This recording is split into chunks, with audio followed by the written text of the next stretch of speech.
If you're a man over 60 and you've been told it's normal to wake up 3 or 4 times a night just to pee, I'm here to tell you that is a lie. It is not normal. It is not harmless.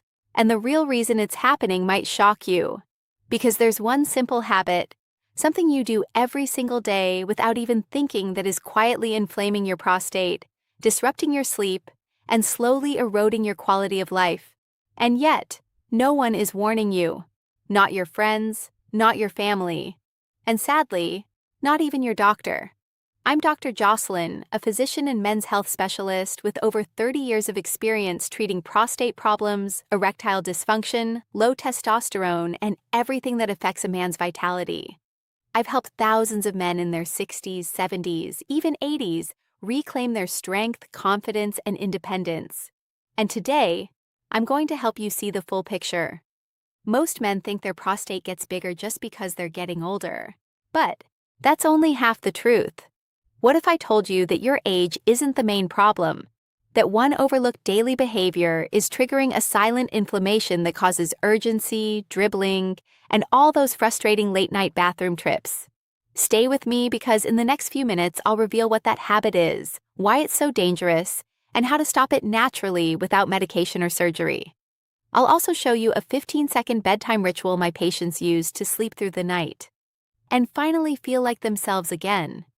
Before we begin, if you haven't subscribed yet, I encourage you to hit that button and turn on the bell so you never miss another prostate health tip made specifically for men over 60. And if this message speaks to you, type 1 in the comments. If not, type 0 so I know how to better serve you. Let's begin. Habit number 10. Cutting back on water to avoid nighttime urination. I can't tell you how many times I've had men in their 60s, 70s, even early 80s sit in my office and proudly tell me they've started drinking less water in the evening so they won't have to get up and use the bathroom at night.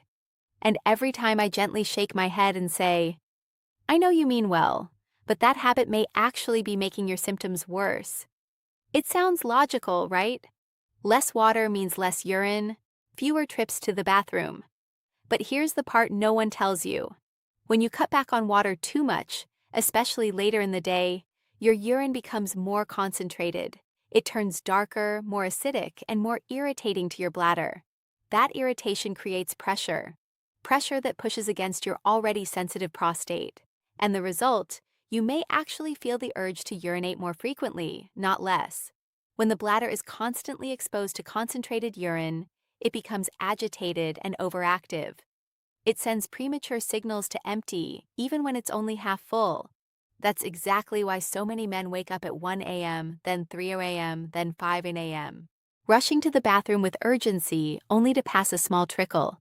It's frustrating, it's exhausting, and it slowly chips away at your confidence and quality of life. I've had patients nearly in tears telling me they just want one full night of sleep again. I understand, I truly do. But the answer isn't to deprive your body of water. Dehydration is one of the most overlooked triggers of prostate inflammation. Without enough water, your body can't flush out toxins, your tissues swell, and healing slows to a crawl. So, what should you do? Hydrate consistently throughout the day. Don't wait until you're thirsty. That means you're already behind. Sip small amounts regularly from morning until early evening. Aim for light, clear urine. That's your body's signal that things are in balance. And if you're worried about drinking too close to bedtime, simply taper off water about 90 minutes before sleep, but don't stop altogether. Water isn't your enemy. It's your most natural, accessible ally. Habit number 9, sitting for long periods without movement. I remember one of my patients, a retired school principal named Frank. He told me he spent most of his day sitting, watching television, reading the newspaper, or working on puzzles at the kitchen table. Doc, he said with a chuckle, I earned this rest. And he had. But what Frank didn't realize is that too much sitting, especially as we age, quietly works against prostate health. When you sit for long periods without standing or stretching, you place constant low-level pressure on your pelvic region. That pressure reduces blood flow to the prostate, and when blood flow slows, inflammation builds. The body can't deliver nutrients efficiently. It can't carry waste away. the tissues around your prostate begin to swell, and you may start noticing more urgency, a weaker stream, or discomfort when seated. It doesn't happen overnight, and that's what makes it so dangerous. It creeps in slowly. A few extra bathroom trips here, a restless night there, a growing feeling that something just isn't right. The truth is, our bodies were designed to move. Movement isn't just about fitness or weight loss. It's about circulation, energy, and for men over 60, it is one of the most powerful ways to protect the prostate. The good news is that you don't need a gym membership or a complex routine. One simple rule makes all the difference. Every 30 minutes, stand up. That's it. Just stand, stretch your arms, take a few steps, look out the window, set a gentle reminder if you need to. These micro movements release pressure, restore blood flow, and signal to your body that it's still active, still vital, still alive. Frank took that advice to heart. Within 2 weeks, he was sleeping better. Within a month, he said he felt lighter, more energized, and more in control. A still body invites silent problems. A moving body invites healing. Habit number 8, overconsumption of caffeine. I'll be honest with you, this one hits close to home. I love the smell of fresh coffee in the morning. That first warm sip can feel like a small gift. And for many of the men I see, that daily cup of coffee becomes almost sacred. But here's what I've learned.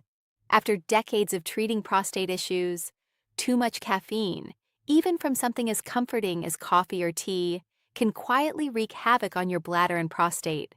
Caffeine is a stimulant. It doesn't just wake up your brain, it wakes up your entire urinary system. It increases urine production and stimulates the bladder muscles, often leading to more frequent urges. For a healthy young man, this might be a minor inconvenience. But for someone over 60 whose prostate may already be slightly enlarged, that extra stimulation can push things over the edge. One of my patients, Gary, had been drinking coffee in the morning, iced tea in the afternoon, and sometimes a cola in the evening. He never thought twice about it. When I asked him to cut back and switch to herbal or decaf alternatives after his morning coffee, he hesitated. "Doc, I've been drinking this stuff for years." I nodded and said, "That may be exactly why it's time to change." Within 10 days, he noticed he wasn't waking up as often at night. His stream felt stronger. His confidence returned. And to his surprise, he didn't miss the caffeine as much as he thought he would. I'm not saying you have to give it up entirely. Enjoy that single morning cup, but consider stopping there. Your prostate and your sleep will likely thank you. Habit number 7. Eating processed and spicy foods regularly. I had a patient named Bill, 68 years old, who came to me frustrated. "Doc, I've cut back on soda. I'm trying to walk more, but I'm still waking up at night to pee." When I asked him to walk me through his daily diet, he laughed. Bacon and eggs for breakfast, deli meat sandwiches for lunch, and spicy chili at dinner. What many men don't realize is that food isn't just fuel, it's information. Everything you eat sends a message to your body. Highly processed foods like bacon, sausages, frozen meals, and packaged snacks are loaded with chemicals, unhealthy fats, and artificial preservatives that increase inflammation throughout the body. When your prostate is already sensitive, these inflammatory signals make things worse. And spicy foods, hot peppers, chili powders, and sauces can directly irritate the bladder and pelvic nerves. When those nerves are overstimulated, it can feel like your bladder is full, even when it isn't. Beyond that, many processed meals contain trans fats and added sugars that raise estrogen and lower testosterone levels. That hormonal imbalance is a proven driver of prostate growth. When Bill swapped his usual meals for whole foods, grilled chicken, leafy greens, avocado, berries, and walnuts, he didn't just feel better physically. He told me, "I feel more like myself, clearer, stronger, more in control." That's the power of eating to heal. You don't need to be perfect, but you do need to be mindful. Habit number 6, holding your urine for too long. It always surprises me how many men brush this off. I was stuck in traffic. The game was on. I figured I could wait. I get it. Life is busy. But this seemingly small habit is one of the most underestimated causes of prostate trouble I see. Every time you resist the urge to go, your bladder stretches a bit beyond what it should. That constant stretching creates downward pressure directly onto your prostate, and your prostate, especially after age 60, isn't built to handle repeated pressure like that. Over time, it irritates the delicate tissues, causes swelling, and can damage the nerves and muscles that help you urinate properly. When you delay urination too often, your bladder may also fail to empty completely, leaving behind small amounts of stagnant urine, a breeding ground for bacteria that further inflame the prostate. I remember Tom, a retired firefighter who had trained himself to ignore the urge for years during long shifts. At 67, he was waking up 5 times a night. When I explained the connection, he paused and said, "I wish someone had told me this sooner." So, here is what I tell every man. When your body says go, go. Listening to your body isn't weakness, it's wisdom. Habit number 5, smoking or even being around smoke. I'll never forget Walter, 72, proud, strong-willed, a construction man most of his life. He had quit smoking 10 years earlier, but his prostate was still giving him trouble. When I asked if he was ever around other smokers, he paused. Every Friday night poker game, my buddies light up like it's 1975. What Walter didn't realize is that the prostate is incredibly sensitive to environmental toxins. Cigarette smoke, whether inhaled directly or secondhand, is one of the most damaging exposures you can face. Each cigarette releases thousands of chemicals that restrict blood flow, decrease oxygen levels, and trigger chronic inflammation throughout the body, including in your prostate. Over time, these chemicals interfere with the gland's ability to heal. Blood vessels narrow, tissues stiffen, and long-term exposure doesn't just worsen benign prostate enlargement. It can increase the risk of developing more serious conditions, including prostate cancer. If you're a smoker, please hear this with compassion. Quitting is hard, but it's also the single greatest gift you can give your prostate, your heart, and your future. And if you've already quit, that's something to be genuinely proud of. Just stay alert and avoid secondhand smoke whenever possible. Walter stopped going to the poker games in person and started hosting them at his home smoke-free. Within weeks, his sleep improved, his nighttime urgency eased, and his energy returned. He told me it felt like someone had turned down the volume on his discomfort. Habit number 4, skipping yearly prostate checkups. Not long ago, I sat across from Henry, 66 years old, well-dressed, polite, and clearly uncomfortable. He'd been dealing with frequent urination, low energy, and a lingering ache in his lower abdomen for over a year. But this was his first time seeing a urologist. When I asked why he waited, he shrugged and said, "I didn't want to know." Henry isn't alone. Many strong, intelligent, hardworking men avoid doctor visits until they can't ignore the symptoms anymore. And I understand there's fear, there's pride, sometimes there's embarrassment. But here's what I always say. You take your car in for an oil change every few months, not because it's broken, but to keep it from breaking. Why should your body deserve any less care? The prostate is a tricky organ. When it starts to swell, it often does so quietly. A slightly weaker stream, an extra trip to the bathroom, a restless night. By the time it becomes obvious, the problem may already be advanced. But when caught early, many prostate issues can be managed with simple lifestyle changes and non-invasive treatments. A basic physical exam, a PSA blood test, and sometimes a digital rectal exam can provide life-saving information. These aren't about diagnosing disease. They're about preserving health. Henry's issue was caught early. With dietary changes, stress management, and a mild medication, he turned things around within months. But he looked at me afterward and said, "I wish I hadn't waited. I could have saved myself a year of worry." So, let me ask you, when was the last time you had your prostate checked? Habit number 3, eating too much red and processed meat. Joe, 70 years old, retired Navy, proud Texan. He came to see me after months of interrupted sleep and a sluggish urine stream. When we got to his diet, he chuckled. "Doc, I'm a steak guy. Always have been." I smiled because I hear that often. But a diet heavy in red and processed meats, bacon, sausage, deli cuts, thick steaks can quietly fuel the inflammation that worsens prostate. Symptoms: These meats are packed with saturated fats, preservatives, and chemicals that lead to chronic low-grade inflammation. When your prostate is already enlarged or sensitive, that inflammation acts like gasoline on a fire. Beyond that, regular consumption of red and processed meat has been linked in multiple studies to a higher risk of serious prostate conditions, including cancer. When Joe cut back to red meat once or twice a week and experimented with chicken, fish, beans, and lentils, he came back with a different tone. I didn't realize how heavy I'd been feeling until I stopped. My stomach's calmer. I'm sleeping better.